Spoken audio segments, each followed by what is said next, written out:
to be, act like the guy, and they act like normal guys, and they treat everyone with respect, and I think there's something to be said for that. They've won their Super Bowls. Archie's had, his great moments, and then obviously Cooper's, had his success. So, it's crazy to be around those guys, and I was starstruck at first, honestly, and then once you get to know them, you just realize that they're normal guys, and they love talking about football, but more importantly, like how to handle certain situations in life. I would say that Peyton is probably a quarterback nerd.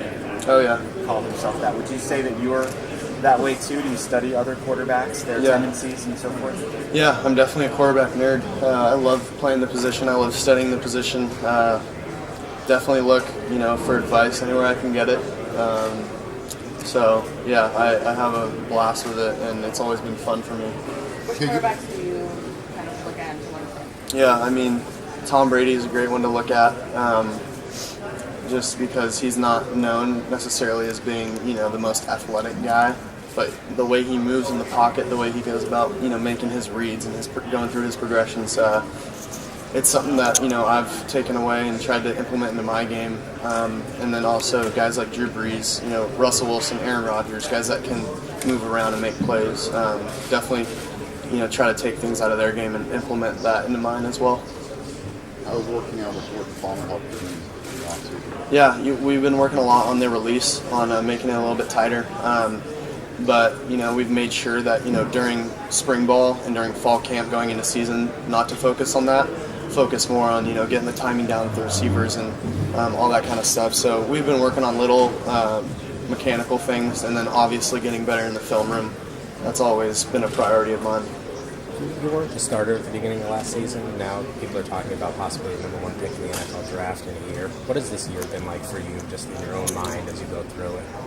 Yeah, I mean, like I said, I've grown in many ways, and learning how to handle that it's been amazing, and it's been a journey. But at the same time, with individual success, or with team success, comes individual success, and I'm not naive to that. So we have to do well as a team.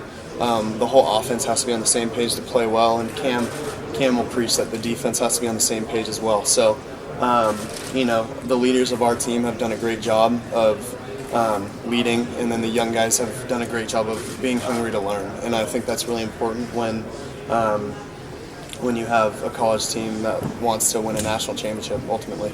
When people are talking about you so much, you're on magazine covers, you're on these Heisman lists and so forth, how do you keep yourself grounded?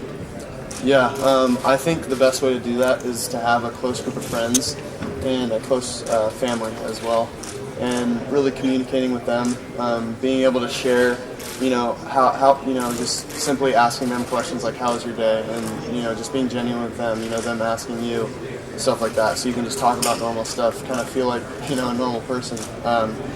You never want to lose that. And I think the moment you lose, your connection with your family and your close friends, that's the moment you kind of lose yourself. Discovered a secret weapon yet on the offense that you know about? I mean, you guys know about Rojo, right? Ronald Jones. He's a great player. That's the one thing, is we're looking to have a balanced attack this year, just like last year. If we can run the ball, we're going to have success throwing it. So that's one thing that we want to do, just like last year. But we have a ton of new weapons that you guys are going to see. So a lot of new names that you guys are going to have to get used to. So it'll be fun throwing to those guys and watching them play on Saturdays. How did overcoming a serious injury when you're in high school help you now? Yeah, I think going through that adversity early in my football career definitely helped me out to go through any adversity that I go through now. That definitely helped. I want to follow up on her question. Last year, I thought one of the most impressive things that you did was not focus in on a single receiver, even though you had Juju and guys like that. Where does that come from, the ability to see them all, not care who gets the ball? Yeah, I think, just having trust, I think, in everyone that you're practicing with every single day and playing games with. I think SC is going to get a ton of athletes, ton of great athletes every single year, and I have trust that if I put it in anyone's hands, they're going to be able to go and make a play for us. So I don't even really look at who's out there unless I got a great matchup if it's man. But other than that, I go through my reads, my progressions, and whoever gets the ball gets it. And I know they're going to do something with it. Where do you think you can improve the most as a player? I think you can always improve a ton, in the film room.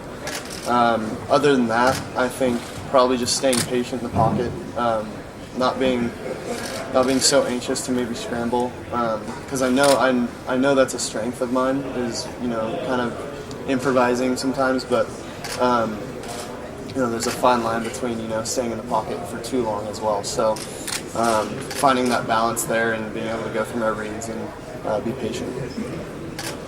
Season-ending injury, or getting that first down. So it's a battle sometimes. Sam, do you feel like you're the best quarterback in college football? I'm confident for sure, but I don't think that's really up to me to decide. I'm going to go out there every day and play to the best of my ability. But I'm not here to say whether I'm the best or not. Sam, it looks like you lost a little weight. Have you trimmed down a little bit? No, I've kind of maintained my weight. I'm a solid like 223 right now. So I'm kind of the same. I fluctuate in between 220 and 225 all the time, but no, I haven't lost weight. Yeah. Are there any notable alumni that you are in contact with that helped you through the season? So after the Utah loss, I made a quick text to Matt Leinart, and he was quick to respond and get back to me, and we had a quick conversation. So after that Utah loss, we got the team together with no coaches in a meeting, and just kind of gained trust in each other. We're really honest and had honest conversations. So those conversations are between us and the players, obviously, but that was a moment when we realized, hey, we can really trust each other and trust anything that the coaches throw at us. Was that Matt's idea? Did he tell you, hey, maybe it'd be a good idea to have a players only meeting? It was several of the leaders on that team that decided that. How did that Utah game help you personally as a quarterback to realize you could play at that level? Yeah, it helped immensely just to be able to go out there and know that I can go out there and play. But in the previous games as well, I got in there and that also gave me confidence. But I think going back to even my true freshman year when I was playing against our one defense every single day, that knowing that I can play with them really gave me confidence as well. I hear quarterbacks all the time say that the game is usually very fast at first, and it slows down when the light bulb goes off. For you, which game, or if you can remember, from the opponent, where all of a sudden you're like, I got this, I get it? Yeah, I don't want to. Probably Utah. After the first couple drives, kind of light bulb went off. Hey, I can play with these guys, and I know what's going on in the playbook. I know everything the coaches are throwing at me. So, that was kind of when the light bulb went off, I guess.